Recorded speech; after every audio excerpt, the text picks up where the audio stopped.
Mais vous savez, d'abord, il faut commencer par, comment dire ça, essayer de clarifier les concepts qui sont mis sur la table. Je pense que il y a une erreur dans la politique africaine dans son ensemble et mondiale à une certaine mesure. Ce n'est même pas une erreur, c'est une manipulation, mon cher Fabrice. C'est-à-dire que quand on veut définir la typologie des régimes politiques, on a tendance, n'est-ce pas, à cantonner l'expression de cette typologie dans le cadre juridique. C'est-à-dire quand on dit les régimes politiques, on a tendance à analyser le caractère politico-juridique de ce régime. Ça fait le régime parlementaire, le régime présidentiel, semi-présidentiel, etc. Pour reprendre la mode de l'aliénation généralisée, la dictature et la démocratie, etc. Alors on se fie sur ce que j'appelle les façades superstructurelles de ce qu'on qualifie régime politique. Mais, si on aborde le problème au niveau de l'infrastructure, c'est-à-dire de la situation économique d'un pays, de la nature économique d'un pays, et de sa nature géopolitique, par exemple, ça change la donne. Ça change la donne. C'est quoi un régime parlementaire? De ce point de vue, quel est un régime parlementaire? Quel régime soit parlementaire ou présidentiel, s'il a une nature capitaliste, et puis en plus, capitalisme néocolonial périphérique, mais qu'il soit parlementaire ou présidentiel, qu'est-ce que ça change de manière fondamentale, puisque la nature de ce régime-là est fondamentalement déterminée par sa nature économique. Vous voyez? Donc il y a cette escroquerie qui fait souvent qu'il est facile donc de procéder à ce genre d'entourloupe et embêter les gens avec un débat inutile sur un régime qui change ses apparences pour être encore pour demeurer ce qu'il a toujours été, un régime néocolonial dirigé par quelqu'un qui, de manière fondamentale, n'a pas une autre ambition que de rester au pouvoir, de conserver le pouvoir. C'est là qu'il s'agit pour le Togo. C'est-à-dire que Faure Yadema et ses communicateurs qui découvrent le panafricanisme quand ils prennent la retraite, après avoir travaillé toute leur vie pour la France contre l'Afrique, pour ne pas les citer, Faure Yadema veut se donner l'image d'un panafricaniste en régime. Je voudrais rappeler à ceux qui m'écoutent que moi, j'ai été, vous le savez Fabrice, on m'a tout offert pour que j'entre dans cette dynamique. Vous savez, on m'a tout offert. Mais j'ai décliné les offres. J'ai décliné les offres. Il faut que les gens le sachent. Je n'aime pas trop parler de ces choses-là, mais je le dis. Donc, vous avez un régime qui, historiquement, est né dans la trahison de l'Afrique. C'est Yadema père. Ok. On va le dire, n'exagérez pas, ne condamnez pas le fils pour les actes du père. Mais ceux qui nous mettent souvent ce genre d'arguments sur la table oublient de dire que le fils bénéficie justement de l'héritage du père. Pourquoi va-t-il bénéficier de tous les avantages du fait qu'il est fils de tel et pas les désavantages et les passifs? Faure Yadema a bien hérité de tout l'actif de son père. Yadema. Mais pourquoi on veut rejeter le passif? À savoir que Yadema n'est devenu président qu'en trahissant l'Afrique. Et il a maintenu son pouvoir en trahissant l'Afrique. Maintenant, ok. Est-ce que le fils peut devenir panafricaniste? Oui. Fabrice, oui. Sauf qu'il n'est pas. Sauf que ce n'est pas de ça qu'il s'agit. Devenir panafricaniste est une chose. Instrumentaliser le panafricanisme pour des besoins de communication stratégique, c'est une chose, c'est autre chose. Et moi, je ne peux pas accepter ça. On n'a pas affaire à un régime panafricaniste. Les positions du régime de M. Faure Yadema, ses positions stratégiques, ces véritables options n'ont rien à voir avec le panafricanisme. On n'est pas un régime panafricaniste parce que dans un moment précis de l'histoire de l'Afrique, on a joué un rôle. C'est-à-dire que nous avons salué, nous ici, à un moment donné, le rôle que Faure Yadema a joué lors de la crise qui a opposé les pays futurs AES à la CEDEAO. Il a dénoncé les sanctions, il a refusé de s'aligner. Nous avons salué ça. Et nous serons toujours reconnaissants pour ça. Soit. Mais Nous, on croyait qu'il faisait ça pour devenir réellement un panafricaniste. C'est ça le problème. Mais on voit que non. C'était une manœuvre pour infiltrer le panafricanisme et essayer de pervertir les orientations fondamentales du panafricanisme. Il ne suffit pas que le ministre Ducet, dont je salue le côté sympathique, il ne suffit pas que le ministre Ducet fasse des débats, organise des grandes conférences sur la réparation, les réparations. Hein, dans le cadre de ce qu'on appelle la démarche un panafricanisme domestique piloté par l'Union africaine.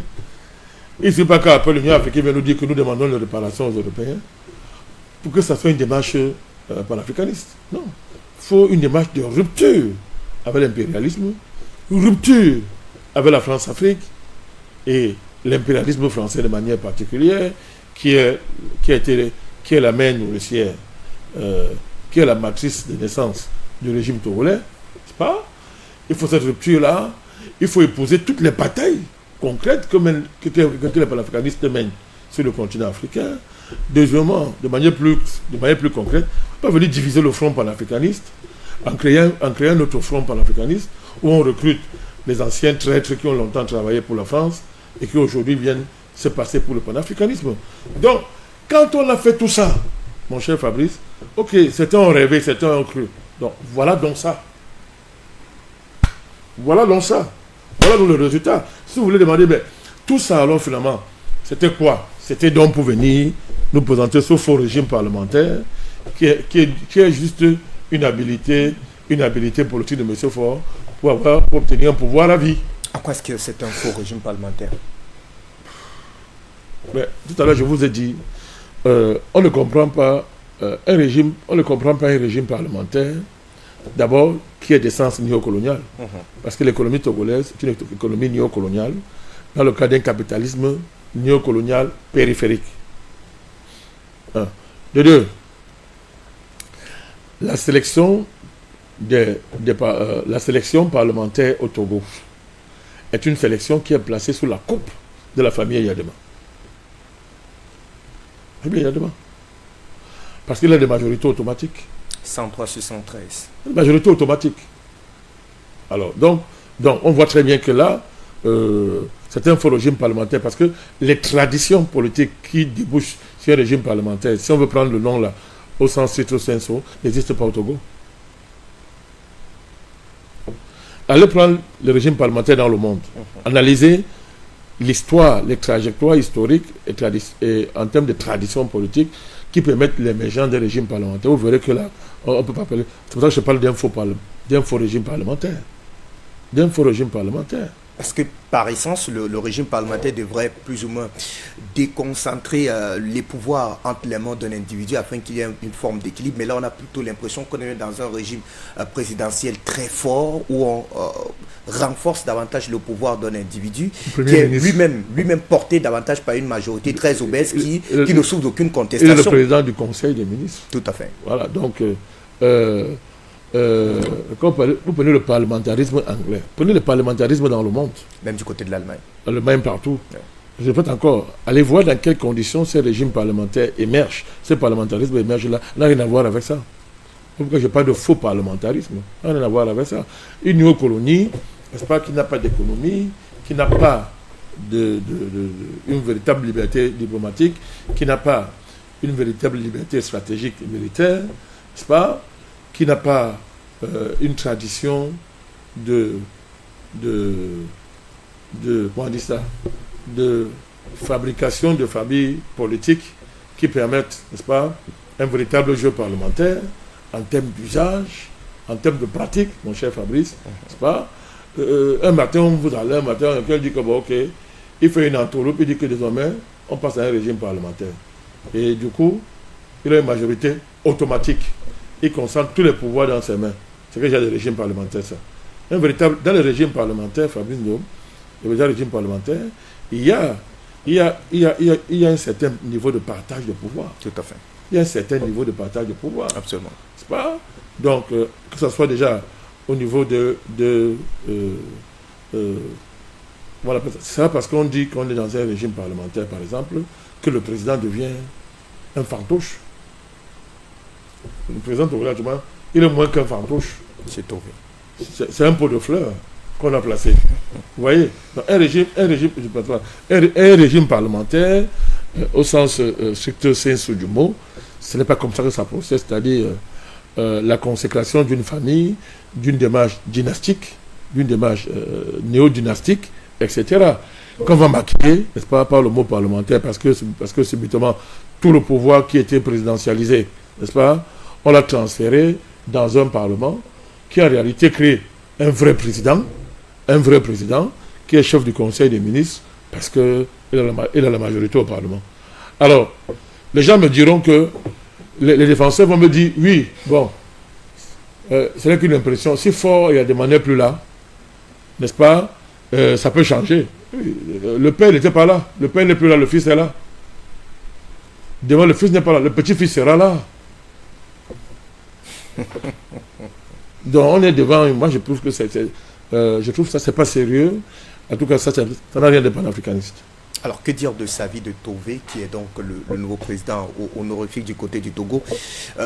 C'est un classique de l'opposition et beaucoup pensaient, ou alors beaucoup de langues disent effectivement que sa domination pourrait servir de pont entre une opposition radicalisée et un président de plus en plus éloigné, plus ou moins de cette opposition-là. Est-ce que finalement c'est une forme de compensation ou un clin d'œil à l'opposition? Oui, c'est la manœuvre. Au-delà de la compensation, c'est la manœuvre. C'est-à-dire la famille a demandé aux hommes politiques, ok, désormais votre destin va se réduire pour occuper un poste de président. C'est-à-dire, comment dire, d'un président pot de fleurs. C'est ça le destin. En échange, vous aurez les avantages, de l'argent, etc. Parce qu'en réalité, le président, il n'a aucun pouvoir. Il n'a aucun pouvoir. Hein. En dehors d'accréditer les ambassadeurs, il a quel pouvoir? Son pouvoir est même moins que l'inauguration des chrysanthèmes. Vous voyez, parce que si on prend le cas de la monarchie en Angleterre, on vous dit que la reine d'Angleterre n'a pas de pouvoir. On ment, en réalité. C'est pas vrai. D'abord, historiquement, c'est une famille dans le contexte anglais qui a une légitimité historique indéniable. Je dis bien en Angleterre. Hein. Voilà, parce que c'est une famille qui a pratiquement assuré la construction de l'Angleterre, dans une certaine mesure. Mais en plus, la reine d'Angleterre a des pouvoirs extraordinaires. Hein?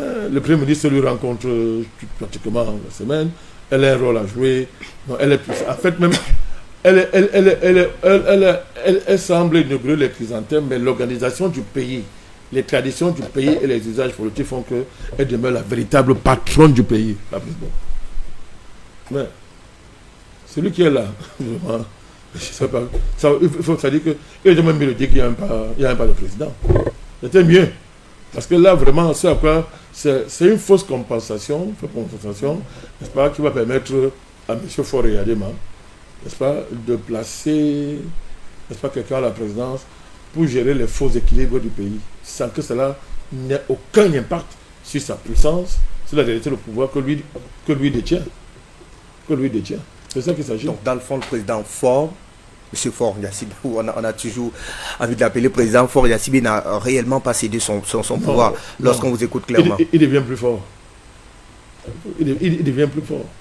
Qu'adviendra-t-il du Togo, puisque la situation sociale n'est pas des plus réluisantes, avec un pouvoir qui est désormais plus ou moins conforté de la part du président Faure? Est-ce qu'il est possible aujourd'hui que l'on puisse rêver des lendemains meilleurs au Togo en termes même de liberté de manifestation, de liberté publique, mais surtout de développement local? Non, rien. On ne va rêver de rien. Puisque à partir du moment où Faure Yadema conserve l'essentiel du pouvoir, il conserve tout le pouvoir, il va continuer à protéger son pouvoir dans les mêmes modalités qu'il faisait hier quand il était président. Il a tous ses pouvoirs. Il fera la même chose. Donc, à ce niveau-là, c'est pas ça qui m'intéresse. Je ne veux pas démocratiser mes débats. Moi, je ne démocratise pas enfermer la réflexion dans les affaires de démocratisation néocoloniale. Restons dans une perspective panafricaniste.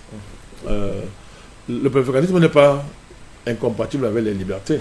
Sauf que nous avons une approche holistique des libertés. Tout à fait. Holistique des libertés.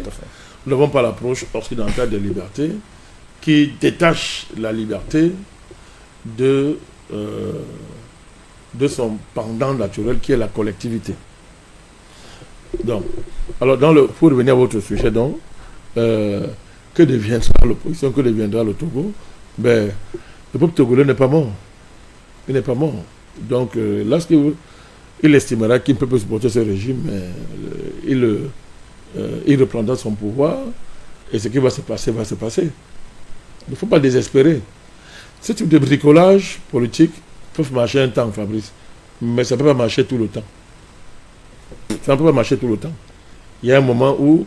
parce qu'en fait, Faure Yadema, il opère une manœuvre parce qu'il sent très bien. Il a bien senti que déjà l'environnement même qu'il y a en Afrique de l'Ouest, il y a un environnement qui fait que le Togo peut lui-même n'est pas à l'abri de ce qui se passe chez ses voisins. Donc pour essayer d'anticiper dessus, il a bricolé, il a fait un changement de façade, c'est-à-dire il a fait une esbrouffe institutionnelle où en fait il échappe à toute limitation de son pouvoir en termes de mandat, de durée de mandat, par une opération cosmétique sous couvert du panafricanisme. C'est ça qu'il a fait. Donc, et c'est ça, il veut donc légitimer son régime en revendiquant un panafricanisme. C'est ça le débat qu'il est en train de faire. Jusqu'où peut-il... Et de ce point de vue, il établit un parallèle entre son régime et le régime de l'AES.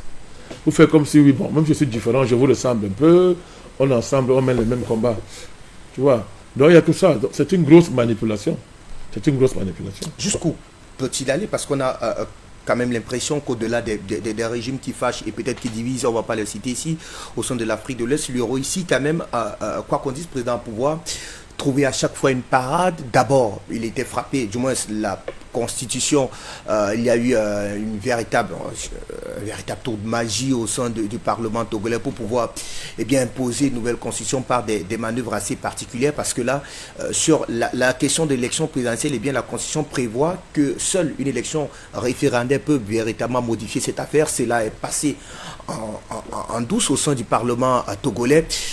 Même s'il y a eu des revendications de la part de la société civile qui est quand même assez active, mais il a réussi, du moins si on a finalement l'impression, ça reste une impression en attendant votre lecture là-dessus, que toute velléité, je dirais pas d'émancipation, mais de revendications portées, que ce soit par l'opposition ou alors la société civile au Togo, ne semble pas porter leurs fruits. Est-ce que Faure est aussi fort? Non, il y a d'abord une erreur, excusez-moi, d'approche du problème.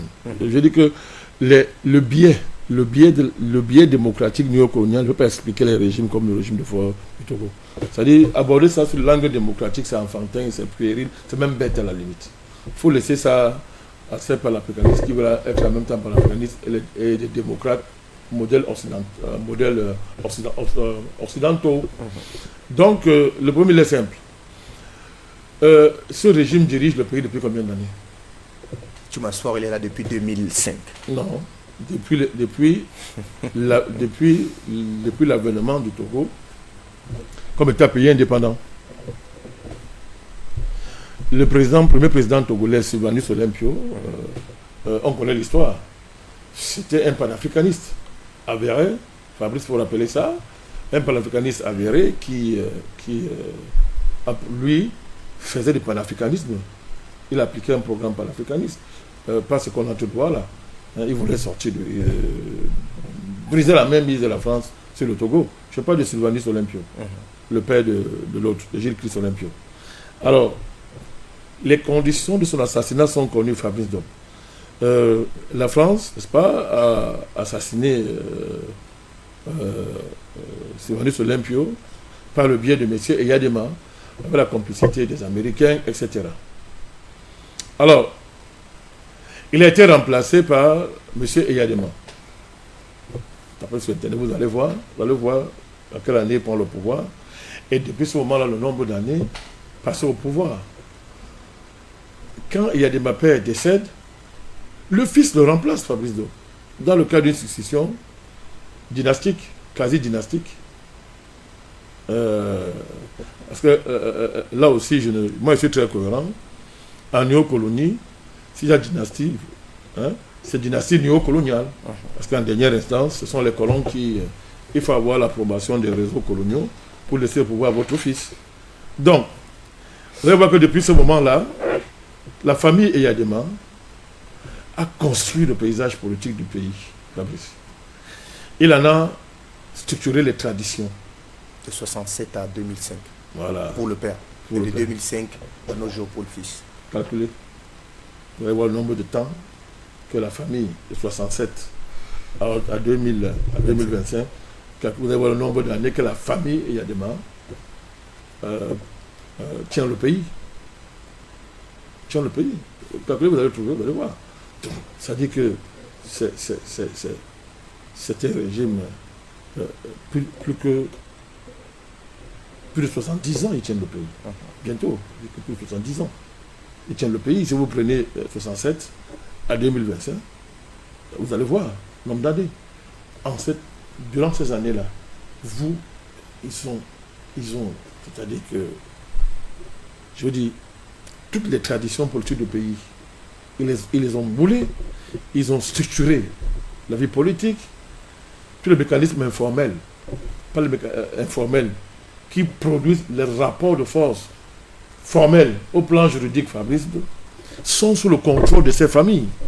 Les différentes sous-bourgeoisies néocoloniales qui émergent au plan économique sont sous le contrôle de la famille Eyadema.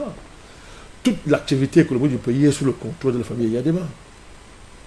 Et quand les colons ont pris leur part, ils restaient sous leur contrôle.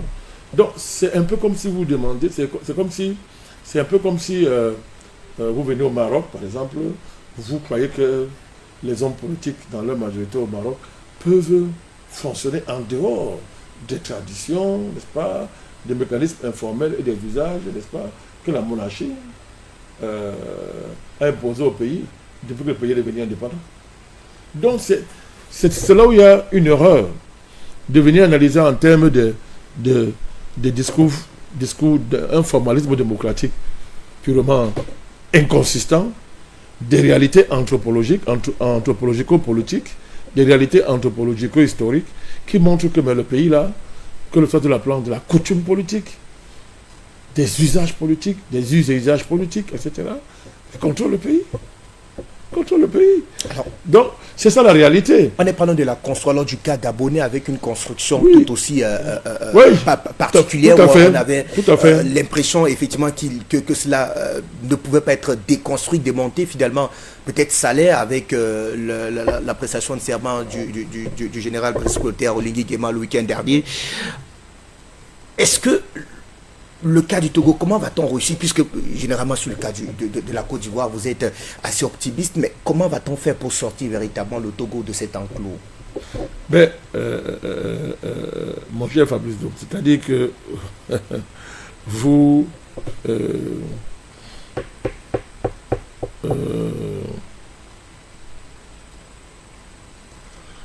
une fois de plus je répète, ne simplifiez pas le poids de l'histoire dans l'analyse d'un régime politique. Comment l'histoire permet, l'étude de l'histoire d'un pays permet de voir comment les familles politiques se façonnent, comment les liens informels, les alliances informelles se structurent, comment on fabrique du personnel politique, comment les filiations politiques naissent et s'achèvent dans le pays. Parce que quand on parle de régime parlementaire, si on prend le cas du Togo, mais un régime parlementaire est animé par les hommes. Mais la politique, c'est aussi une manière de produire les hommes. Qui produit donc le personnel politique au Togo? Comment est-ce qu'il se structure? La main de la famille Eyadema pèse sur la fabrique politique. Ça fait plus de 58 sur ans la de fabrique règne, sociale. et même au-delà. Voilà. Sur la fabrique sociale. Ça pèse. Ça pèse. Donc il y a tout ça. C'est pareil pour le Gabon. Vous allez faire n'importe quoi. La famille Bongo a tellement moulé le Gabon depuis son indépendance que Oligui Nguema, ce n'est qu'un Bongo. Oligui Nguema, c'est un Bongo. Il y a des changements de façade, des changements de style. Et les méthodes peuvent être sur la place, mais fondamentalement, c'est la continuité du bongoïsme néocolonial. Donc, parce que, je répète encore, quand on demande à Faure de quitter le pouvoir, de laisser le pouvoir, ce que les gens ne comprennent pas, c'est que laisser le pouvoir veut dire que abandonner les leviers politiques qui lui permettent, Fabrice, de garantir les intérêts matériels, les intérêts politiques qui permettent à la famille Yadema de dominer le Togo. La question est celle-ci. S'il perd le pouvoir, qui va assurer la sécurité de ces intérêts-là? Qui va garantir? Et ça, c'est plus un combat qui mène seul. C'est un combat qui mène avec toutes les personnes, toutes les élites, n'est-ce pas, que la famille Yadema, au pouvoir depuis très longtemps, a fait émerger. C'est comme ça qu'il peut avoir des majorités automatiques à l'Assemblée lors des élections. Donc, l'avenir du Togo est basé sur, d'abord, l'évolution des contradictions politiques et économiques et sociales. C'est-à-dire que tant que le régime, n'est-ce pas, va avoir les moyens économiques de son renouvellement, on peut être inquiet. Mais quand on regarde, si de plus en plus, sur le plan économique, ses performances ne lui permettent pas d'élargir sa base sociale, d'élargir sa base sociale, ne lui permettent pas de continuer à jouir des moyens économiques de sa puissance politique, ben, les portes de sa chute sont ouvertes, mon cher Fabrice. C'est à ce niveau qu'il faut espérer. Rien n'était éternel, rien n'était éternel.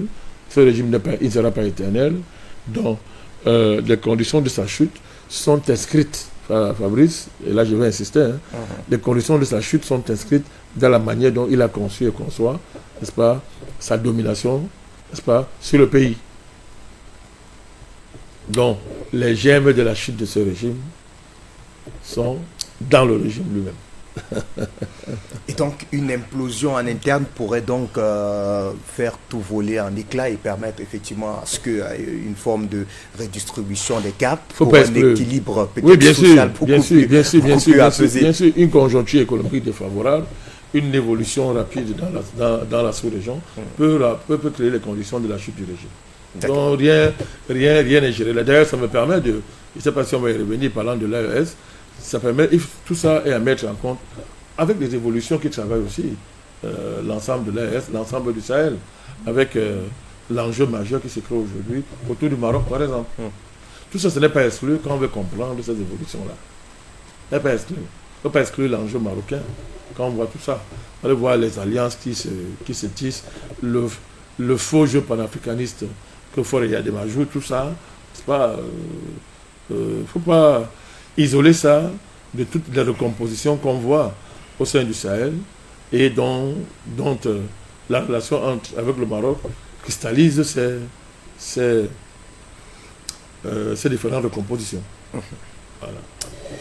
Merci à vous, Président. On n'ira pas plus loin que ces mots autour de ce sujet assez particulier. On retiendra de vos, auprès de vous en tout cas pour ce sujet qui, eh bien, faudra donc désormais dissocier en tout cas panafricanisme et ce qui se construit du côté